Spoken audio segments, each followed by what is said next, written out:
कि जिसका बच्चा किया कैंसर ने आंखों से अंधा, इलाज में सब कुछ था खोया कौन लगाता कंधा।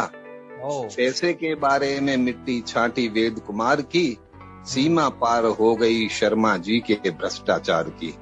जो बंगाल में 28 किलोमीटर पहले आता है सिर्फ बांग्लादेश से। मुद्दे की बात पर भी आ जाते हैं जरा। इन्होंने फोन नहीं किया था, मुझे ही फोन करना पड़ा। मैंने ऐसा है फोन जिससे ये पहल आपको करनी पड़ी है। जी सर। जी वाह, बहुत अगर आपके बहुत ही प्रोग्रेसिव विचारधारा के व्यक्ति रहे हैं। ये बोलते हैं ना, कोई हसीना पहले कदम बढ़ाती नहीं। इन्होंने भगवान की भी पिटाई नहीं छोड़ी जी। लेकिन हमने सोचा, और अभी हमारा IVF चाइल्ड है 5 साल का, 5 साल की लड़की। ये तो बड़ी दिलचस्प बात बताई सर। मुझे लगता है बहुत सारे साथियों को भी प्रेरणा मिल सकती है इस बात से जो आपने कहा अभी। लेकिन कभी कभी अपने आप भी अगर दर्द होने लगेगा आगे जाके एज में, तो उससे तो ये ठीक है ना कि हम कुछ पाने के लिए कुछ सहन कर रहे हैं। त्रिपाठी सर, एक बात मेरे दिमाग में आ रही थी शुरू से ही, जब मुझे नहीं पता कि रेडियो कार्यक्रम में मुझे ये बात पूछनी चाहिए कि नहीं पूछनी चाहिए। शायद यहाँ किसी को बहुत अजीब लगे। मतलब आप मिलने गए हैं लड़की से और वहाँ जाके सुंदरकांड कर रहे हैं। हाँ जी। तो उससे शायद आप अंदाजा लगा पाएंगे वो जो आप प्रश्न पूछना चाह रहे हैं जी। तो मैं मेरे किसी की हिम्मत नहीं हुई ये बात पूछने की आपसे। बिल्कुल। वरना रमा जी का क्या होता फिर है? नहीं, हम बहुत खुश हैं, हम एक दूसरे से मिलके बहुत खुश हैं। 14 साल हमारे कहाँ खेलते कूदते बीत गए।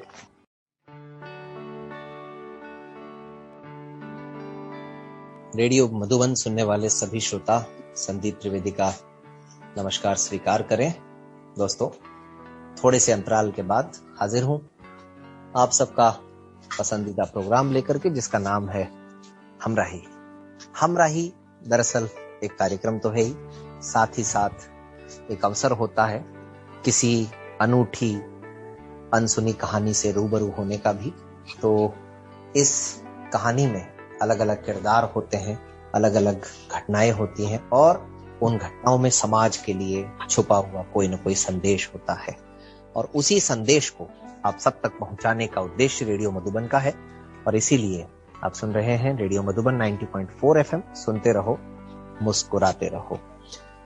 दोस्तों, बार बार आप सब सुनते रहे हैं कि समाज बहुत भेदभावों से भरा हुआ होता है, समाज बहुत सारे अंतर विरोधों से भरा हुआ हो।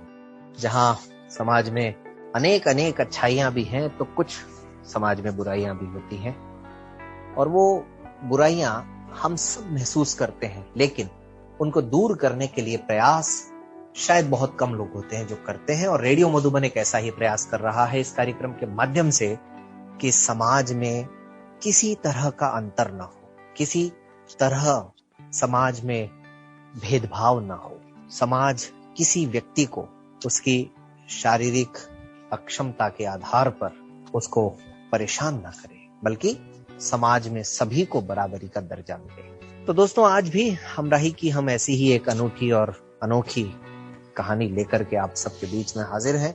हमराही कार्यक्रम का ये 44वां एपिसोड है। आज हमारे साथ इस कार्यक्रम में हमारे 2 विशेष मेहमान भी हमारे साथ आ गए हैं। अब मैं ज्यादा भूमिका नहीं बनाते हुए आप सब का परिचय करवाता हूं। हमारे साथ आज अहमदाबाद गुजरात से जुड़ रहे हैं श्रीमान सुदीप त्रिपाठी जी और उनकी श्रीमती जी रमा त्रिपाठी मैम। नमस्कार। मेरा भी नमस्कार। जी, आप दोनों का रेडियो मधुबन के इस मंच पर हार्दिक स्वागत एवं अभिनंदन है। धन्यवाद। तो सुदीप सर, हम चाहेंगे कि हमारे सुनने वालों को आप अपनी दिव्यांगता के बारे में बताएं और अपने जीवन की जो भी घटनाएं गतिविधियां रही हैं थोड़ा सा उनके बारे में बताएं। यूपी के इटावा डिस्ट्रिक्ट में हमारी जन्मभूमि रही है। वहां से मेरे पिताजी, जब मेरा ये आंखों का प्रॉब्लम हुआ, और करीब हम एक काश्तकार थे, करीब 150-200 बीघा के काश्तकार थे हम लोग भी, लेकिन आंखों के इलाज में बहुत सारा पैसा ऐसे खर्च हुआ। उसके बाद मेरे पिताजी अहमदाबाद आए और थोड़े दिन बाद हमें भी बुला लिया और उसके बाद हमारी कर्मभूमि वो अहमदाबाद ही बन गई। और मेरे जो ताऊ थे वो एक कवि थे और हमारे साथ ऐसा हुआ कि हमारे यहाँ यूपी में चकबंदी होती है जी, भूमि सुधार कार्यक्रम बोला जाता है। हाँ जी। उसमें सभी की भूमि यानी जमा कर ली जाती है, उसके बाद सभी को अलग अलग भूमि अलॉट की जाती है। अच्छा। तो हमारी भूमि अधिग्रहित तो हुई, लेकिन बाद में लोगों ने पैसा खिला के अपनी अच्छी भूमि ले ली और हमें एकदम खराब भूमि दे दी गई। हमारे पास तो पैसे थे नहीं। तो वहाँ एक शर्मा जी एसीओ हुआ करते थे, उनके विरोध में उन्होंने एक अच्छी सी कविता लिखी कि जिसका बच्चा किया कैंसर ने आंखों से अंधा, इलाज में सब कुछ था खोया कौन लगाता कंधा, पैसे के बारे में मिट्टी छाटी वेद कुमार की, सीमा पार हो गई शर्मा जी के भ्रष्टाचार की। तो ये कविता पूरे अखबारों में छपी और उनके वहाँ जो एसीओ थे उनका तबादला हुआ। के बाद डिप्यूटी डायरेक्टर ऑफ चकबंदी जो थे, डीडीसी बोले जाते थे, दीपक राय ब्रिज, के यहाँ हमारा केस चलना था। हमारे पास तो पैसे थे नहीं, तो केस तो हमने दायर कर दिया। उसके बाद हमें रोज वहां जाना पड़ता, करीब 20-22 कोस हम लोग साइकिल पे जाते और वो मिल नहीं पाते। 8 दिन हो गए। तो फिर मेरे ताऊ ने एक कविता लिखी थी और वो मुझे गाने के लिए बोला था, न्याय के लिए जी। तो उन्होंने लिखा कि न्याय कर दो या कह दो कि बेटा, मुझको इंसाफ प्यारा नहीं है। अब तो इंसाफ भी बिक रहा है, क्रय का साधन यानी लेने का, क्रय का साधन हमारा नहीं है। जैसे ही मैंने इतना बोला तो अच्छा आपके साथ न्याय होगा, आप परेशान होइए नहीं। और जब भी केस चला तो उन्होंने फिर न्याय किया। उन्होंने हाँ वही ब्लाइंड बच्चा, तो उतना उनको याद आया जब केस चला तो, और हमें उस तरीके से न्याय मिला। तो एक यानी कविता में भी ये ताकत होती है कि वो एक सुधार की ओर समाज को मोड़ सके, ऐसा मैंने महसूस किया। और उसके बाद तो हमारी कर्मभूमि गुजरात रही है जी। यहाँ गुजरात में शिक्षा दीक्षा यानी MA BEd के बाद मैंने स्कॉलरशिप वाला आंदोलन था 92-93 के बाद, यानी जो स्कॉलरशिप स्टेट गवर्नमेंट को एडॉप्ट करनी थी, जो सेंट्रल गवर्नमेंट ने बंद कर दी, स्टेट गवर्नमेंट को एडॉप्ट करनी थी, तो गुजरात गवर्नमेंट ने 2 साल एडॉप्ट नहीं की। तो हमने 1994 में एक आंदोलन छेड़ा और हम सब साथ में लड़े और 41 दिनों के बाद हमें गवर्नमेंट से ये एश्योरेंस मिला कि भाई आपकी जो स्कॉलरशिप है, जितने भी दिव्यांग जनों की स्कॉलरशिप है, वो बहाल की जाती है। और उसके बाद मैंने अपने व्यवसाय में भी हाथ आजमाया। अपने पुश्तैनी व्यवसाय गेस्ट हाउस का बिजनेस था, करीब 1999 तक वो मैंने अपनाया। उसके पहले मैं STD PCO भी चलाता रहा। और लेकिन गेस्ट हाउस के व्यवसाय में मुझे एक दिन एक बात क्लिक हुई कि ये पैसा वगैरह तो ठीक है, लेकिन हमारे दिमाग का इसमें कोई ज्यादा उपयोग नहीं हो रहा है। हम जो कुछ पढ़े हैं उसका इसमें कुछ उपयोग नहीं हो रहा। और ऐसा आदमी कभी भी फिक जा सकता है, कभी भी उसकी उपादेयता खत्म हो जा सकती है। बिल्कुल। तो उसी साल फिर मैंने एजुकेशन में teachers training for the blind का डिप्लोमा किया और बाद में मैं अपने जहाँ पढ़ाता हूँ वहाँ मुझे तुरंत उसी साल जॉब भी मिल गई। ये बातें हैं। बड़ी दिलचस्प है आपकी कहानी त्रिपाठी जी। और कहीं ना कहीं जो कहा जाता है ना एक कि जहाँ न पहुंचे रवि वहां पहुंचे कवि। बिल्कुल बिल्कुल बिल्कुल। तो आपके साथ तो पूरी तरह से मतलब घटित हुआ। अनुभवी तक की बात हो गई वो। हाँ बिल्कुल बिल्कुल। तो आपके ताऊ जी का नाम क्या हुआ करता था?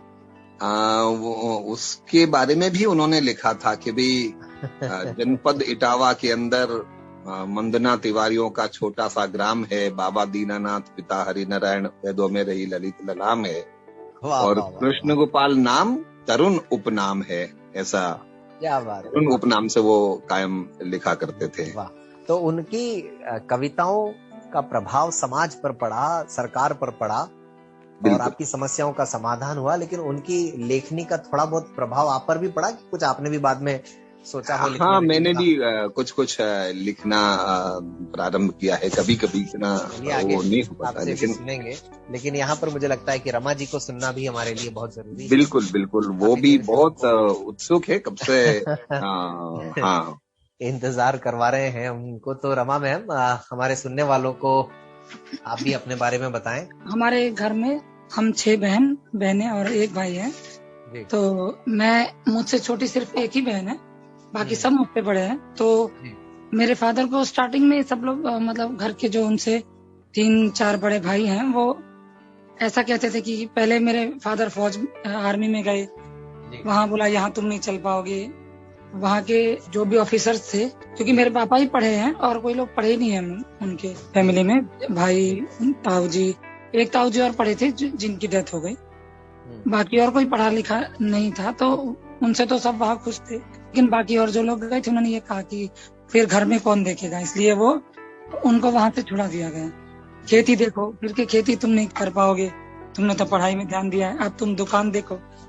गांव में कोई दुकान खुलवा दी। फिर ऐसे करके फिर वो दुकान भी उन लोगों ने नहीं ज्यादा चलने दी। फिर उन्होंने खुद ही सोचा, वो सन 78 में मेरे पापा दिल्ली आ गए जी। तो वहाँ पे ही उन्होंने लीफ प्रिंटिंग का काम सीखा, जो प्लास्टिक की जो पाउडर और आईने और लिपस्टिक या मतलब जितनी भी जो कंपनियां होती हैं उनके अंदर जो कलर्स किए जाते हैं जी, वो मेरे पापा का काम। फिर उन्होंने ये काम करना स्टार्ट किया।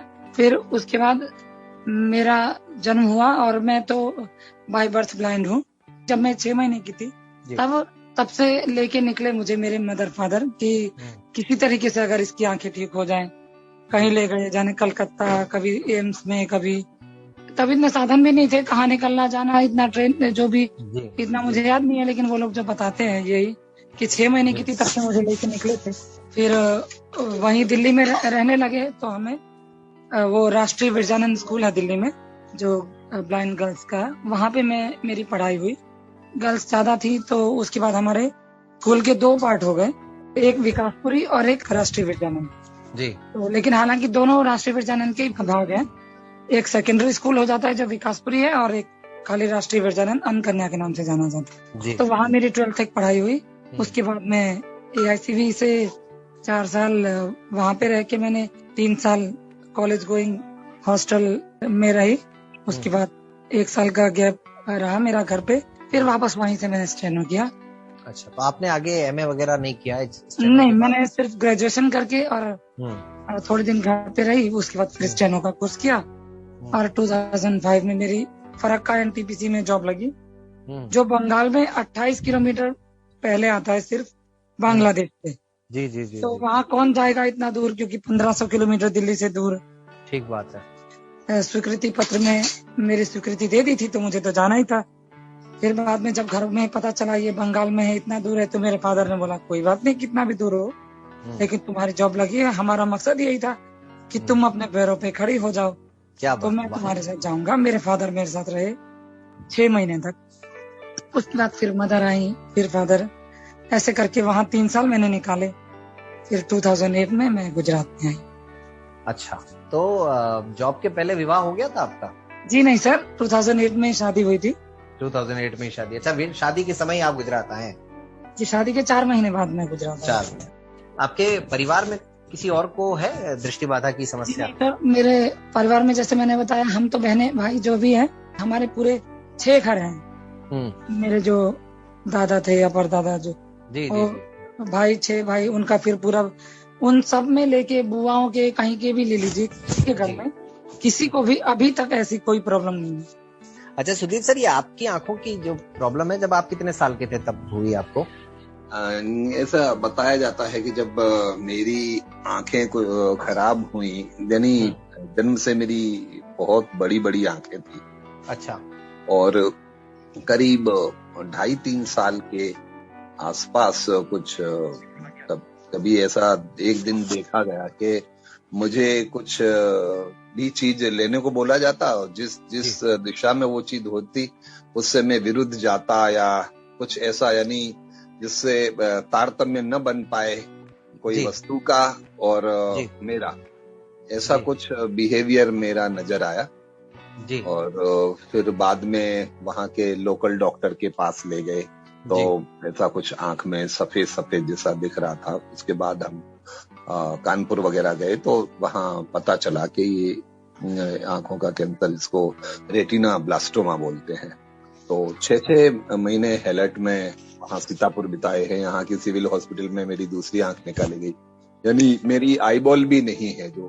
अच्छा। हाँ जी, दोनों आंखों में आईबॉल नहीं है। दूसरी आंख जब निकाल दी तो अब उन्होंने बोला था अब ये भय मुक्त है, लेकिन अब नजर इनको जीवन भर नहीं मिल पाएगी जी। तो वो करीब 7-8 साल के आसपास की घटना है। तो आपकी प्रारंभिक शिक्षा कहाँ हुई सुदीप सर? मेरी शिक्षा दीक्षा वगैरह सब गुजरात में ही हुई। हम लोग गुजरात में, यानी मैं, मेरा भाई, मेरी एक छोटी बहन, वो सभी गुजरात में ही पले बड़े हुए। तो और आपके परिवार में तो नहीं किसी और को ये समस्या आंखों की? मम्मी की दृष्टि थोड़ी कमजोर है एक आंखों से, बाकी वैसे तो किसी को वैसी समस्या नहीं है। ये बताते हैं कि ये कहीं उससे नहीं हो सकता है, ये रेटिना ब्लास्टोमा पहले की 7 पीढ़ियों में कहीं भी हो सकता है। अच्छा। तो कहाँ रहा होगा पता नहीं है, लेकिन राइट। हमारे श्रोता इंतजार कर रहे हैं, मुद्दे की बात पर भी आ जाते हैं जरा। आप दोनों का मिलने का जो कार्यक्रम है वो किस तरह हुआ? उसके बारे में रमा जी पहले बताएंगे, फिर मैं थोड़ा बताऊंगा। चलिए जी जी जी। तो बंगाल में ही जॉब कर रहे थे जी। तो उस टाइम में मेरे भाई ने मतलब घर में ये कहा था कि इस तरीके से कैसे रहना चलेगा, मतलब अपने खुद के पैरों पे खड़ी हो चुकी है तो अब समय तो है कि अब हम इसका अच्छी जगह पे रिश्ता कर दिया जाए जी, जी, तो जी। मैंने यही कहा था अपने घर में कि कहीं भी करें, लेकिन पहले तो सोचती थी कि मैं फुल्ली साइटेड से करूंगी या जो भी जी, जी, तो लेकिन बाद में जब हम विंध्याचल टेस्ट देने गए थे तो वहाँ सबने बोला भूल के भी ये भूल मत कर, क्योंकि कोई तकलीफ पड़े तुझे बाद में पछताना पड़े कि तू जैसा सोचती है ऐसा नहीं होगा या तुम। अच्छा, तो मैंने कहा ठीक है, तो फिर अब ब्लाइंड से करूंगी। पार्शली तो मुझे करनी ही नहीं है। आपके साथियों ने ये समझाया आपको? जी सर। कि आपको विवाह आपके जैसे व्यक्ति से ही करना चाहिए? नहीं, हाँ, मतलब उनका यही था, पार्शली से क्यों नहीं सोचती। अच्छा। नहीं, मैंने कहा या तो फुल्ली साइटेड से करूंगी या फुल्ली ब्लाइंड से करूंगी, लेकिन मैं पार्शली से मैं नहीं करूंगी जी जी जी। तो फिर यही बात रही, तो मैंने कहा ठीक है, अगर नॉर्मल से ऐसा है, किसी का एक्सपीरियंस रहा होगा, हमें नहीं पता होगा जी जी, तो ठीक है, तो फिर मैं ब्लाइंड से ही करूंगी, मैं पार्शली से तो नहीं करूंगी जी। क्योंकि होता है ना कि थोड़ा बहुत किसी ना किसी चीज में ऐसा, जब नॉर्मल से उन्होंने मना कर दिया तो फिर मन में ये आ जाता है। तो फिर उसके बाद मेरे जो दीदी है, बड़ी दीदी, उनके घर के पास मेरी सास की भतीजी रहती है, तो उन्होंने पहले भी शायद कभी बात की होगी, मुझे नहीं पता चली। उस टाइम में फिर यही बात चली थी कि मेरा एक भाई है अहमदाबाद में है, तो आप उनसे बात कर लीजिए अगर आपकी बहन को ब्लाइंड से शादी करनी है। तो फिर मेरे फादर आए और एक ही दिन देखा, उन्होंने स्कूल भी देखने गए थे इनका, और फिर उन्हें ठीक लगे तो फिर बस उन्होंने तय कर दिया। फिर मेरी उस टाइम तक मुझे कुछ पता नहीं था। फिर अगले 7-8 दिन के बाद हम लोगों ने, वो भी इन्होंने फोन नहीं किया था, मुझे ही फोन करना पड़ा। मैंने ऐसा है फोन जिससे ये पहल आपको करनी पड़ी है जी सर। मतलब मेरे देवर की शादी पहले हो चुकी है जो अब नहीं है, और वो एक्सपायरी भी मेरे आने से पहले ही हो चुके हैं, लेकिन उनका परिवार है, बच्चे हैं, सब है, क्योंकि काफी जल्दी उनकी शादी हो गई थी। तो मेरी देवरानी ने मुझसे एक बार बात की थी कि नंबर वाला नंबर ले लो या दे दो कुछ, तब इन्होंने नंबर बताया था तो मुझे नहीं पता ये कौन है। मैंने कहा खाली नंबर ले लिया, याद कर लिया बस, लेकिन फिर 7 दिन तक कोई फोन ही किसी का नहीं आया। अब मैंने कहा जब नंबर मुझे दिया ही है तो मैं एक बार फोन तो करके देखूं ये है कौन जिससे मेरी बात चल रही है। फिर मैंने, आपके मामले में तो ये हुआ कि भाई तय पहले हुआ और बातचीत आप लोगों की बाद में हुई, क्यों? जी सर। अच्छा, तो आपका तो ये विचार चल रहा था साइटेड का, और फिर आपके दोस्तों ने आपको समझाया, लेकिन इस बीच में आपके घर वाले विवाह के लिए तो सोच रहे थे, लेकिन किससे करना है उस बारे में घर वालों की क्या राय थी, आपके मम्मी पापा या भाई वगैरह की? घर वालों की तो एक राय ये थी कि मेरी दीदी एक बहुत हमारे घर के पास ही रहती है, और उनके एक देवर हैं थे उस टाइम में, तो अभी भी हैं। उन्होंने ये सोचा था कि उनसे इसका विवाह कर दिया जाए। अच्छा, वो साइटेड थे? जी हाँ, वो साइटेड है, और मतलब देखने में भी काफी अच्छे हैं। जी जी जी। तो फिर लेकिन मैंने कहा जब, लेकिन उनकी पढ़ाई लिखाई तो है नहीं ना, 10th है जो भी है, बस तो मेरे को फिर इस चीज से क्या फायदा जब मुझे काम अपने करवाने दूसरों के पास जाना पड़े, कुछ भी लिखाई के पढ़ाई के या जो भी है जी। तो फिर बात तो वहीं आई जाए। मैंने कहा अच्छा तो मुझे ब्लाइंड से पढ़े लिखे ब्लाइंड से करूंगी तो काम मेरे सही हर तरीके से होते रहेंगे, और हम लोग एक दूसरे को समझ सकेंगे। तो फिर इसलिए मेरे मदर फादर ने मेरी बात सुन ली और फादर आए, देख के गए। चलिए, ये बहुत अच्छी बात है कि फादर ने हमेशा आगे बढ़ कर के आपकी सभी, इन्होंने भी थोड़ा आगे बढ़ते हैं, इच्छाओं का सम्मान किया, और उन्हीं के नक्शे कदम पर चल करके आप भी आगे बढ़े। जी, जब स्कूल जाने लगी थी स्टार्टिंग में, जब छोटी थी, बहुत 3 या 4 साल की थी, उसी टाइम में हॉस्टल मतलब तभी स्कूल ले गए थे, तो मेरी मम्मी तो रो रो के बीमार हो गई थी, नहीं जाने दूंगी। अच्छा। फिर मेरे फादर ने ये कहा कि अगर इसे हम नहीं जाने देंगे तो घर में कब तक ये रहेगी और सब बहन भाई पढ़ेंगे, ये फिर बाद में बोलेगी इनको पढ़ाया मुझे नहीं पढ़ाया, और फिर ये अपने पैरों पे कैसे खड़ी हो पाएगी, किसके भरोसे रहेगी। ठीक बात है। फिर भी मेरी मम्मी बीमार पड़ गई तो मेरे भैया के साथ मम्मी को गाँव भेजा, उसके बाद मेरे फादर मुझे स्कूल में छोड़ के, क्योंकि देखेंगे नहीं तो फिर ज्यादा चिंता नहीं होगी। जी जी जी जी, वाह, बहुत फादर आपके बहुत ही प्रोग्रेसिव विचारधारा के व्यक्ति रहे हैं। जी सर, उन्होंने सबको, मतलब हम बहनें 6 हैं, मैंने आपको बताया जी, मैं पहले ही बताया, 2 बहनों को छोड़ के बाकी सबने ग्रेजुएशन की है।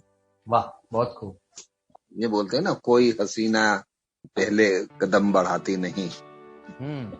ये अब उनकी क्या मजबूरी है वही जाने, वो मजबूरी दिल पे न हो तो बात। लेकिन 7 दिन बाद हमारी बातचीत शुरू हुई, फिर तो हमें वो 900 रुपया 1100 रुपये के अनलिमिटेड वाले वाउचर करवाने पड़ते थे।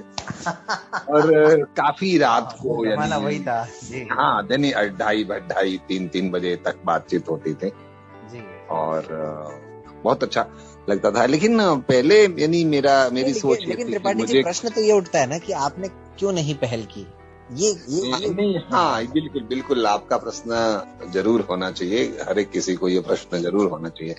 मैं पहले ऐसा सोचता था कि मुझे खुद को शादी नहीं करनी, और मैं यानी थोड़ी धार्मिक प्रकृति में उस तरफ मेरा ज्यादा ध्यान था, काफी। मैं हाँ, तो उसमें हाँ, लेकिन इतना तय था, मैं शादी करने की ज्यादा सोचता नहीं था।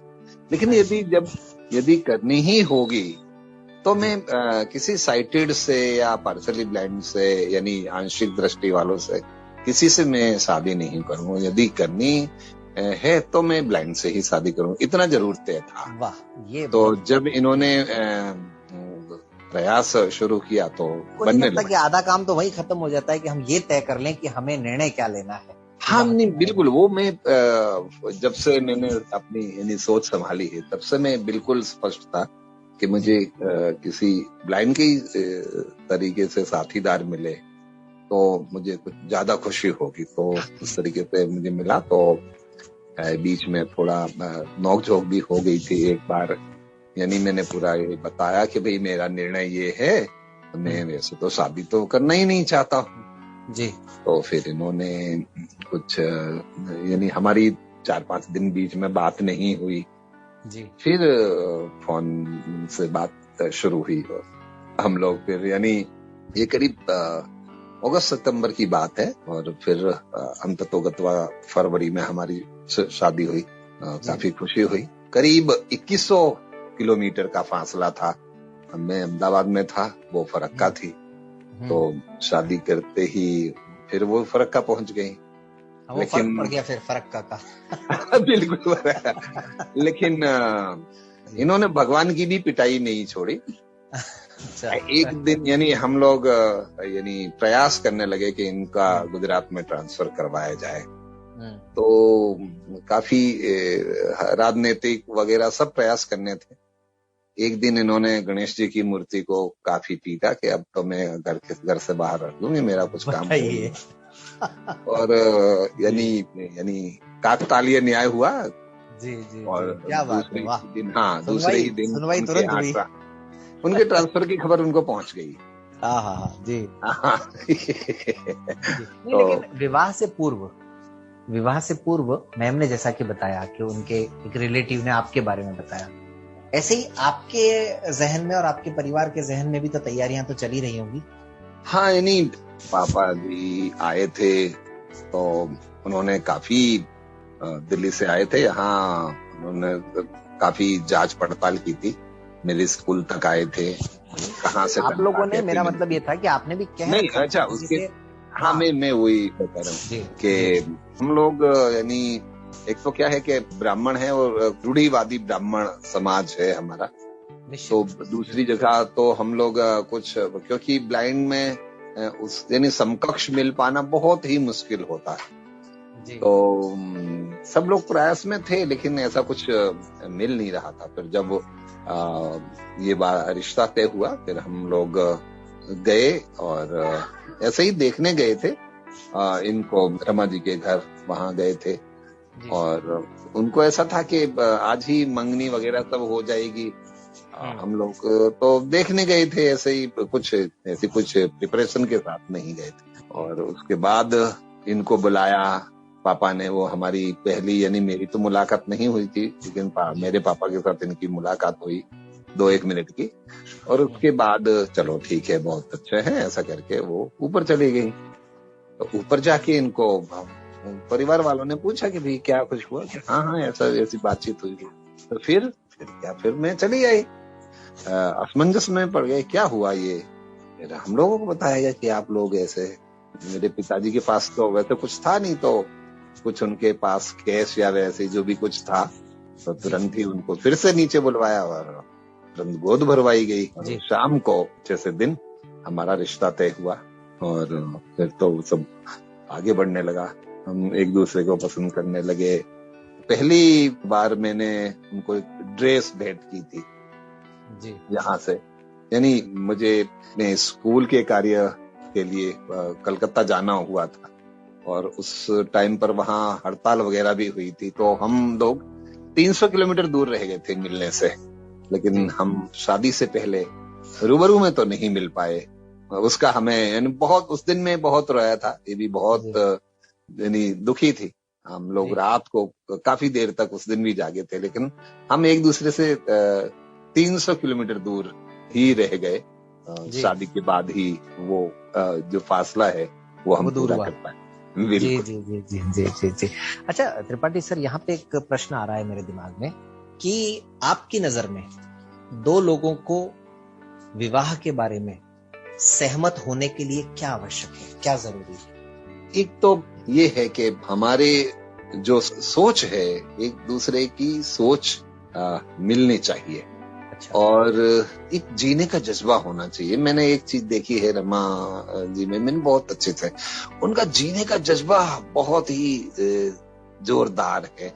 कुछ 2-4 ऐसी मैं चीज बताऊं उनको, यानी शॉपिंग का शौक है तो शॉपिंग करने जाती हैं और मुझे भी अच्छा लगता है, लेकिन जो उनके जज्बे हैं, जो उनकी ऐसी यानी जो महत्वाकांक्षाएं हैं बहुत ऊंची हैं कि एक बार ऐसी है कि मैं खाट पे बिछा के नोटों को गिनना मैं चाहती हूँ, यानी जितने मेरे पास पैसे आएंगे मुझे एक बार खाट पे बिछा के वो गिनने।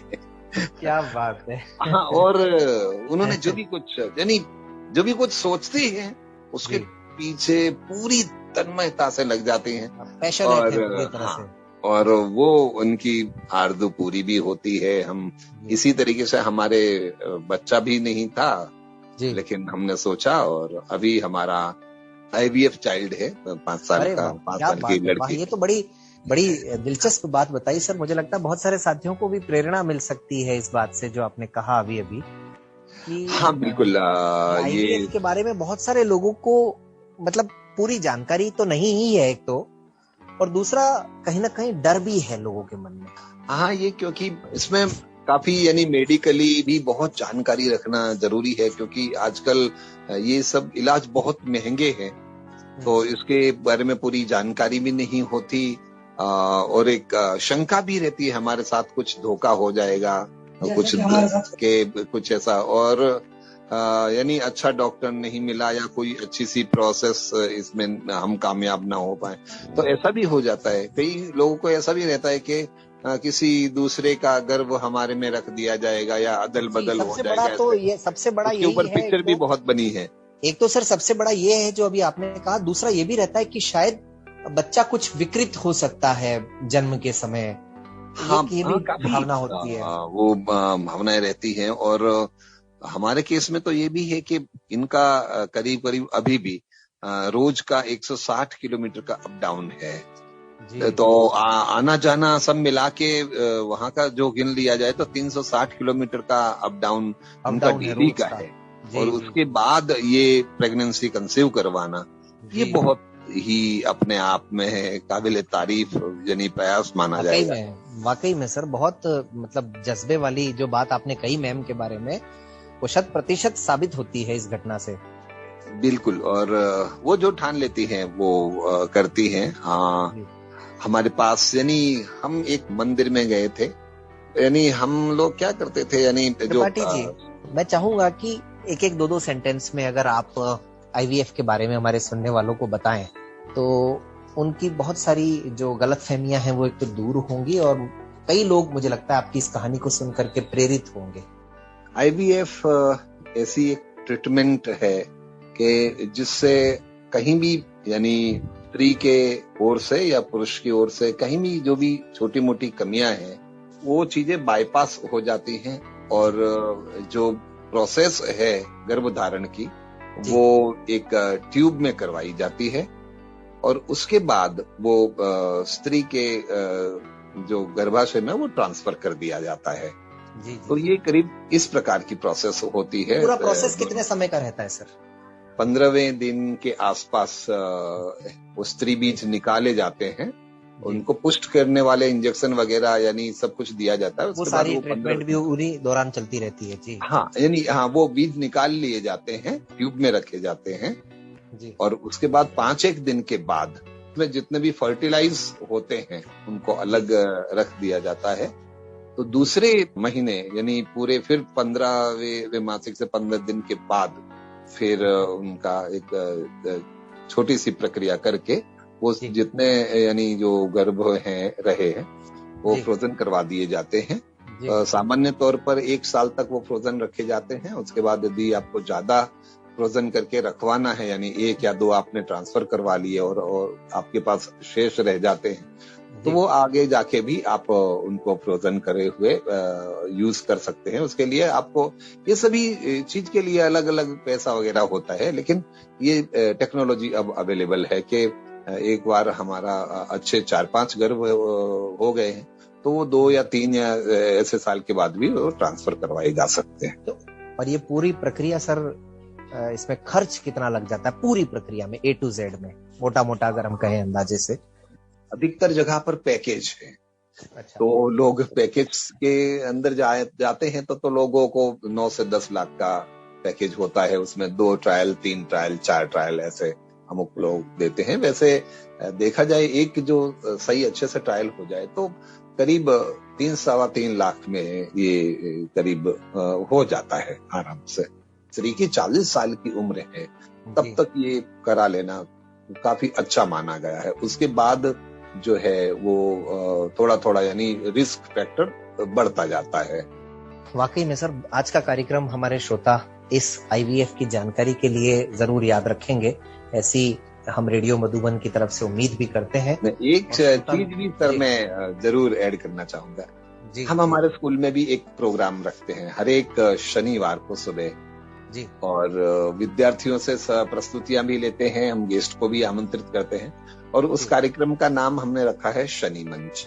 तो उसमें भी विद्यार्थियों को तवज्जो दी जाती है और उनके कार्यक्रम को यानी एक स्टेज आवंटित किया जाता है, तो उनका स्टेज फियर भी कम हो सके। बहुत बढ़िया, बहुत जबरदस्त। और ये बच्चों में क्रिएटिविटी जितनी डेवलप की जाए वो हमारे बहुत बढ़िया सर।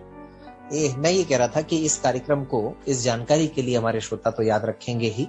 आप दोनों को बहुत बहुत बधाई कि आप लोगों ने सभी बातों को दरकिनार करके ये कदम उठाया और उसमें आप लोग सक्सेसफुल हुए। और बिकॉज आपका जो जुनून है, जो जज्बा है, कहीं ना कहीं उसने भी किसी मेडिसिन से कम असर नहीं किया है। मैं सही कह रहा हूँ? हाँ बिल्कुल बिल्कुल, ये जज्बा वाली बात तो हो, क्योंकि हम 4 ट्रायल करवा चुके हैं। जो पहले दूसरे ट्रायल में हमें, पहले ट्रायल में सफलता मिली थी, लेकिन वो काम नहीं आई, बच्चे की धड़कन नहीं आई थी। दूसरे में हमें सफलता नहीं मिली, फिर तीसरे में हमारी बच्ची हुई, हमें प्राप्त, हमने हॉस्पिटल चेंज किया, पूरी प्रोसेस चेंज कर दी। और चौथी के लिए हम फिर गए। इस बार हमें आंशिक सफलता मिली, यानी फिर इस बार वही चीज हुई कि धड़कन बच्चे की नहीं आ पाई। लेकिन आज हमारे पास भी एक जरिया है, ईश्वर, यानी आप सबकी दुआ होगी और ईश्वर की इच्छा होगी तो हमें बच्ची का भाई या बच्ची की बहन प्राप्त हो सके। निश्चित रूप से सर, ये हम सब दुआ करते हैं। और यहाँ पर एक प्रश्न जरूरी बन जाता है मैम के लिए भी, तो केवल एक प्रश्न मैं उनसे भी पूछना चाहूंगा इस संदर्भ में। रमा मैम, तो एक महिला के नजरिए से, एक महिला की दृष्टि में ये सारी प्रक्रिया कितनी तकलीफ देह रहती है, अगर थोड़ा सा बताएंगे तो। सर तकलीफें तो ये जो इंजेक्शंस होते हैं, जो रोज दो, और किसी की जो बहुत पुरानी टेक्नोलॉजी यूज करते हैं जो लोग, वो 3 इंजेक्शन भी देते हैं, जो हमें पहले 2 ट्रायल में नहीं पता थी। इसलिए थर्ड में तो हम खुद वेबसाइट से सर्च करके हॉस्पिटल चेंज करके गए थे, तो ईश्वर ने हमारी सुनी। तो 2 इंजेक्शन कुछ पेट पे देते हैं, एक बैक साइड में देते हैं। तो ये पेन उस टाइम में इतना नहीं पता चलता, लेकिन बाद में जब सर्दियां आती है, जो अभी तक भी मुझे होता है, सर्दियों में जैसी हवा चलती है, मेरे दोनों पैरों में बहुत दर्द होता है। तो इसका कोई आगे जाकर के कोई समाधान है मैम, कि जो बॉडी पेन्स हैं वो कम हो सके? अभी तक तो सर ऐसा कुछ नहीं पता चला, क्योंकि हम जो एक फिजियो तेल है वो मैं लगा लेती हूँ, इससे मुझे ठीक हो जाता है। और विटामिन के इंजेक्शन भी दिए जाते हैं। और इनके बारे में एक चीज मैं बहुत ही अग्रेसिव होके बताना चाहूंगा सर, कि ये एक इंजेक्शन से भी डरती थी। एक इंजेक्शन लेना भी उनको यानी नागवारा था, कोई भी गवारा नहीं होता था। और उस व्यक्ति ने, यानी मैं गिन लूं तो एक ट्रायल के करीब 45 से 50 इंजेक्शन लेने होते हैं। तो हमारे तो 4 ट्रायल हुए, तो आप यानी अंदाजा लगा सकते हैं कि कितनी बहादुरी इन्होंने बाद में दिखाई है। ये सारी बातें भी ध्यान में रखनी जरूरी है कि प्रक्रिया सुरक्षित है और अच्छी है, टेक्नोलॉजी का भी पूरा उपयोग होता है और आधुनिक तकनीकें बहुत विकसित हो गई हैं, लेकिन कहीं ना कहीं शारीरिक कुछ तकलीफें भी हो सकती हैं। देखिए सर, पेन अब हम कहते हैं कि इंजेक्शन से दर्द होता है, लेकिन कभी कभी अपने आप भी अगर दर्द होने लगेगा आगे जाके एज में, तो उससे तो ये ठीक है ना कि हम कुछ पाने के लिए कुछ सहन कर रहे हैं। ये बात बिल्कुल सही कही। और अल्टीमेटली परिवार के बारे में सोचना भी हम सबका दायित्व है। तो आपकी एक गुड़िया है मैम, आपने बताया? जी सर। क्या नाम है गुड़िया का? देवांशी। वाह, तो वो एकदम स्वस्थ है बच्ची, बिल्कुल ठीक है। नमस्ते सर। नमस्ते देवांशी, नमस्ते, कैसे हो? मैं अच्छी हूँ, पर मेरा असली नाम तो वो है रीचा। जी, तो बच्ची एकदम खुश है। बच्ची को तो कोई ट्रीटमेंट किसी तरह का नहीं लेना पड़ता इस? जी सर, उसके भी वैसे तो वो ठीक है। कुछ स्टार्टिंग में हमने चेकअप वेकअप करवा लिया। वो तो जरूरी, वो तो चलिए जरूरी है। जी, ठीक बात है, वो ठीक है। पावर की उसको थोड़ा चश्मा है अभी, लेकिन कोई प्रॉब्लम नहीं है। नहीं, वो ठीक है। वो तो मैं तो मेडिकली वैसे पूछ रहा हूँ कि जी नहीं है उसको तो। ओके, चलिए ये बहुत अच्छी बात है। और देवांशी का भविष्य बहुत उज्जवल हो, ऐसी हम कामना करते हैं आज इस कार्यक्रम के माध्यम से। जी thank you sir. Tripathi sir, एक बात मेरे दिमाग में आ रही थी शुरू से ही, जब मैंने मुझे नहीं पता कि रेडियो कार्यक्रम में मुझे ये बात पूछनी चाहिए कि नहीं पूछनी चाहिए। जब मैम ने कहा, रमा मैम ने, कि आपके छोटे भाई, हाँ जी, उनका कम उम्र में ही देहावसान हो गया। हाँ जी, हाँ जी, हाँ जी। और उनका विवाह भी हो गया था। हाँ बिल्कुल। तो आपके परिवार के लिए निश्चित रूप से ये बहुत ही दुखदायी वो समय रहा होगा। लेकिन पूछना मैं ये चाह रहा था सर कि जो उनकी वाइफ है, हाँ जी, उनके बारे में फिर आगे परिवार में किसी तरह का निर्णय लिया गया, या आपके यहाँ जैसा आपने कहा रूढ़िवादी हमारा ब्राह्मण परिवार है, तो जो है उसको स्वीकार करके ही रहा गया? जरूर। और कहीं तीसरी बात, किसी मोड़ पर क्या ये बात भी आई इनका विवाह आपके साथ कर दिया जाए? हाँ, मैं स्वीकार कर लूं ऐसा उनका, वही आप पूछना चाह रहे हैं ना। ऐसा था कि जो मेरी भाई की मिसिस है वो मेरे बारे में अच्छी तरीके से एक तो जानती थी। दूसरी बात ये है कि सिरोसिस ऑफ लीवर का संकोचन होने के कारण मेरे भाई को जान गंवानी पड़ी। वो उसकी कुछ आदतें ठीक नहीं थी। अच्छा जी। तो उसके कारण गंवानी पड़ी। तो बच्चे, एक शायद 9 साल का था और एक शायद 7 साल का ऐसा था, उसी उम्र में गंवानी पड़ी। लेकिन रूढ़िवादी समाज हमारा होते हुए भी ऑप्शन दिए थे उनको कि भाई, और हम, मेरे भाई की जो मिसिस है उनके परिवार को भी बुला के हमने बिठा के पूरी डिस्कशन की थी कि भाई इनको, यदि आप दूसरी जगह इनकी शादी करवाना चाहते हैं तो उसमें भी हम खुश हैं, बच्चे लेके जाएं तो भी खुश हैं, और बच्चे हमारे यहाँ छोड़ जाएं तो भी हम खुश हैं, और सभी परिस्थितियों में हमें खुशी होगी। हम यथाशक्ति हमारी भी मदद भी करेंगे उनकी शादी दूसरी जगह करवाने में। लेकिन वो कोई पक्ष उसमें राजी नहीं हुआ। और अंततोगत्वा हाँ, हमारे यहाँ वो हैं और काफी अच्छे तरीके से हम एक दूसरे का सम्मान करते हैं।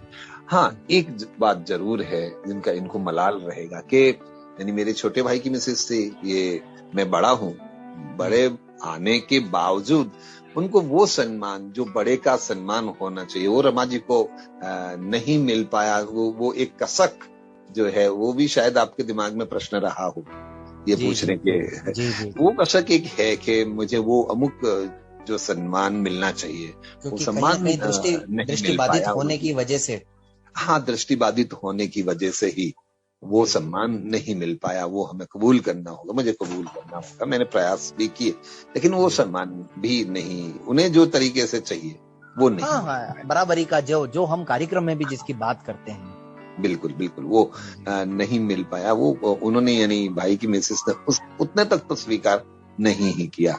तो ये बात भी है, वो अपनी जगह है। और मेरा प्रश्न वो भी था सर कि कहीं उनका देहावसान आपके विवाह से पहले हुआ था? हाँ बिल्कुल, मेरे विवाह से 3 साल पहले। आपके बारे में भी कहीं बातचीत हुई उनसे इस बारे में? नहीं, वो ऐसी कभी नहीं, ऐसी परिस्थिति नहीं आई कभी।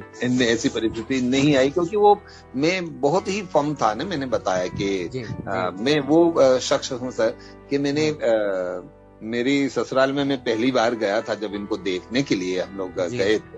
जी। तो वहां जाके मैंने 2 घंटे सुंदरकांड किया था। शायद यहाँ किसी को बहुत अजीब लगे। मतलब आप वही मिलने गए हैं लड़की से और वहां जाके सुंदरकांड कर रहे हैं? हाँ जी।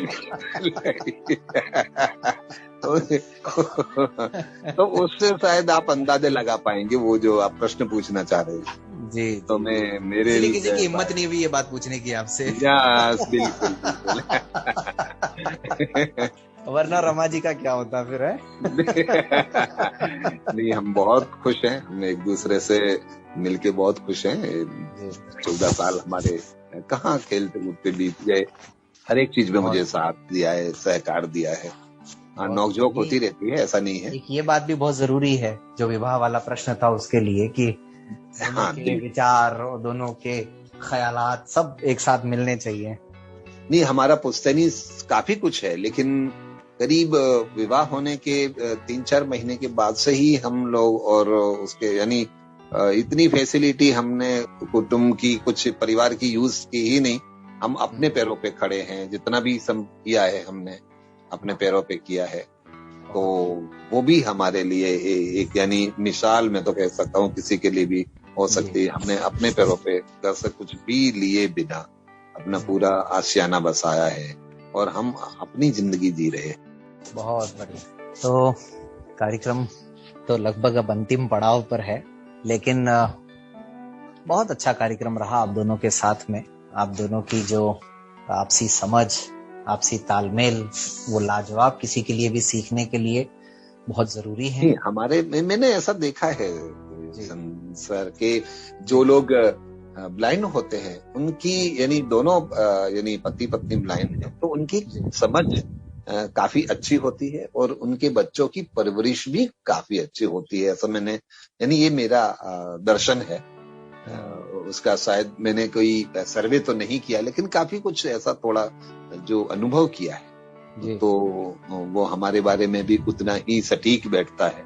तो हम दूसरे को इतना यानी मेरे किसी भी चीज के बारे में हम दोनों इतनी जानकारी मेरे बारे में वो उनके बारे में मैं कि कोई भी फोन आ जाए या आप किसी कोई भी फोन कर दे और एक या दूसरा आदमी उठा ले तो वही उतनी ही शिद्दत से आंसर मिलेगा सामने वाले को जितनी शिद्दत से मैं उनके बारे में देना चाहूंगा या वो मेरे बारे में, तो उतनी ही शिद्दत से वो आंसर मिलेगा। इतनी समझ हमारी। क्या बात, वाह, बहुत खूब। रमा मैम जी आपसे भी प्रश्न रहेगा कि आप कितना खुश हैं? सर आप खुश हैं भाई? मुझे लग रहा है कि आप भी बेबाकी से उत्तर देती हैं अपनी बात का। ये तो फिर मतलब सभी कहते हैं। मैं फरक्का में थी तो मेरे यहाँ सर मतलब जो हमारे साथ HR में है वो सब ये कहते थे कि हम सवाल पूछे पूरा करें उससे पहले रमा जी के होठों में जवाब आए।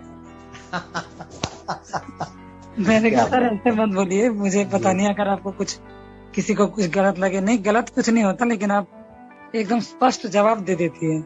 जी जी जी जी जी जी। तो कुल मिलाकर के आप अपने जीवन से संतुष्ट हैं? हाँ सर, मैं संतुष्ट हूँ। वाह, बहुत खूब। और चलते चलते हमारे सुनने वालों को रमा जी आप क्या संदेश देना चाहेंगे आज इस मंच पर? वो 90s के गीत बहुत पसंद करते हैं तो शायद गीत के रूप में भी आप जवाब। हाँ, अरे वाह, ये तो आपने बड़ी अच्छी बात बताई। नहीं, तो 2 लाइन, मैं तो 2 लाइन यही कहना जी। नहीं 2 लाइन गुनगुना दीजिए। आपको त्रिपाठी जी की भी इच्छा है? त्रिपाठी जी की भी इच्छा है? नहीं सर, तो फिर वो वही गाना, उनको तो वो एक पुराना गाना गाने तो छोड़ देते हैं जी। लेकिन मैं तो बस इतना कहना चाहूंगी कि अगर हम किसी के बारे में सोच रहे हैं कि हम इसी को अपना आगे चल के इसी के साथ हमें अपना जीवन बिताना है या जो तो उसके साथ मैं तो ये समझती हूँ कि फिर मिलने के जो तरीके तो नहीं कह सकती लेकिन जितना ज्यादा हम मिलते हैं ना उतना ज्यादा ना मिले तो अच्छा है। मैं तो ये समझ। अच्छा। यानी ज्यादा मिलने जुलने में समय बिताने की बजाय सीधा मतलब जो होना है वो होने देने की और जरूरी लगता है उतना ठीक है। लेकिन मैं तो जो हमारे में हमसे हुआ है या भगवान ने कर के उससे, क्योंकि देखिए कलकत्ता तक आए फिर भी हम नहीं मिले। वो भी आ सकते थे, फरक्का में भी जा सकती थी बिल्कुल, लेकिन हम नहीं पहुंच पाए। तो मैं तो इसमें भी कुछ अच्छा ही समझती हूँ। तो बाद में मिले एक दूसरे से बातचीत तो ठीक है फोन में करते ही थे लेकिन फिर भी साथ बैठ के नाश्ता करना, खाना पीना कुछ तो कभी तो बनता है लेकिन जो आजकल होता है। लेकिन हमारा ऐसा कुछ रहा नहीं तो फिर भी हम काफी खुश हैं। तो ऐसे भी एक दूसरे के बारे में जान जाए इतना ही तो चाहिए, तो किसी भी तरीके से जाना जा सकता है। वाह, बिल्कुल। तो त्रिपाठी जी चलते चलते आप भी हमारे श्रोताओं को अपनी ओर से क्या संदेश देना चाहेंगे, बता दीजिए। नहीं, मैं तो यही चीज कहना चाहूंगा कि आदमी को यानी इतनी खुशी से यानी जीवन व्यतीत करना है तो उनके जो संबंध है जहाँ पे तो उसकी सोच, उसके लिए समय निकालना, उसके लिए प्रयास होना, हर एक अपने जीवन संगिनी के लिए, उसका बच्चों के लिए, उसके लिए भी यानी आपके पास एक अलग बैलेंस होना जरूरी है। समय का बैलेंस होना जरूरी है, संस्कारों का बैलेंस होना जरूरी है। और सबसे बड़ी बात ये है कि हमें एक मौका मिला है। तो एक आज ही मैं सुबह एक प्रोग्राम में था तो एक बहुत ही अच्छी लिंकन साहब की बात मुझे बहुत अच्छी लगी कि पढ़ाया जाए किसी को तो वो रुजुता से पढ़ाया जाए, तो हम वो जीवन में वो चीज उतार लें कि रुजुता से हम अपने जो संबंध हैं किसी के भी साथ, जो हमारे संबंध पनपते हैं, तो उन्हें इतनी रुजुता से पनपाया जाए, तो हमें संसार बहुत ही अच्छा लगेगा, जीने लायक लगेगा, और जो शिकायतें हैं वो थोड़ी कम हो पाएंगी। तो ये सबसे बड़ी चीज है कि संबंधों की रुजुता होना, संबंधों में रुजुता बनी रहे, ये मेरे ख्याल से जरूरी है, और उस समय की शायद मांग भी है, क्योंकि इतना आज वो नहीं। जी जी, बहुत बहुत अच्छा सर, बहुत अच्छा। और श्रोताओं, तो आपने सुना आज सुदीप सर और रमा मैम को। और अगर आईवीएफ के बारे में आप लोगों के मन में और कोई कंफ्यूजन है, या आपका लगता है कि कोई सवाल छूट गया है, तो आप लोग आगे अगर हमारे दोनों मेहमानों से किसी तरह का गाइडेंस लेना चाहते हैं, तो आप रिकॉर्डिंग क्लब या रेडियो मधुबन में संपर्क करें। हम जरूर सुदीप सर तक आपकी क्वेरी को पहुंचाएंगे, और बल्कि सुदीप सर से आपका संपर्क भी करवाएंगे। ये बात मैं उनसे बिना पूछे ही बता रहा हूँ, क्यों सर? बिल्कुल बिल्कुल बिल्कुल, वो हम हमेशा तैयार रहते हैं कि जो हमने अर्जित किया है वो बांटा जाए। जी। हमारे गुजराती में यहाँ एक कहावत है, गमतानो करिए गुलाल, यानी जो हमें चीज अच्छी लगती है वो बांटने में बहुत खुशी होती है। वाह, क्या बात है, बहुत खूबसूरत। जो अच्छी लगती है चीज वो हमेशा सबके साथ बांटी जाए। अगर ये कार्यक्रम भी आपको अच्छा लगता है तो औरों तक जरूर पहुंचाइएगा। तो सुदीप सर और रमा मैम, आप दोनों का एक बार फिर से रेडियो मधुबन की तरफ से बहुत बहुत धन्यवाद, और आपका भी बहुत बहुत धन्यवाद, हमें ये अवसर दिया सबसे मिलने का, और ये अवसर के लिए। और ये सभी चीजें यानी काफी बहुत ऐसा होता है कि इतने डीप में बात नहीं की जा सकती ऐसे प्रोग्रामों में, लेकिन ये जरूरी होती है, तो शायद किसी को भी मार्गदर्शन मिल सके। तो इस ख्याल से भी आपने जो प्रयास किया है वो भी वंदनीय है, सराहनीय है। आपको भी हमारी सबकी ओर से, हमारे पूरे परिवार की ओर से बहुत बहुत धन्यवाद। चलिए, धन्यवाद सर। तो श्रोताओं, सुनते रहें रेडियो मधुबन 90.4 FM और मुस्कुराते रहें हमेशा, हर दिन हर पल। और क्या कर सकते हैं, रेडियो मधुबन का ऐप जरूर आप लोग डाउनलोड कर सकते हैं। अगर रेडियो मधुबन को 7 दिन 24 घंटे 365 दिन अगर सुनना चाहें तो गूगल प्ले स्टोर पर जाएं और रेडियो मधुबन के नाम से आप ऐप ढूंढ करके इंस्टॉल कर लें। आप ईमेल करना चाहें तो info@radiomadhuban.in पर करें, और अगर कॉल करना चाहें तो 941415 आपका इंतजार हमेशा करता रहता है। मिलते हैं श्रोताओं अगले रविवार फिर किसी और हमराही के साथ। तब तक के लिए मुझे इजाजत दीजिए। नमस्कार।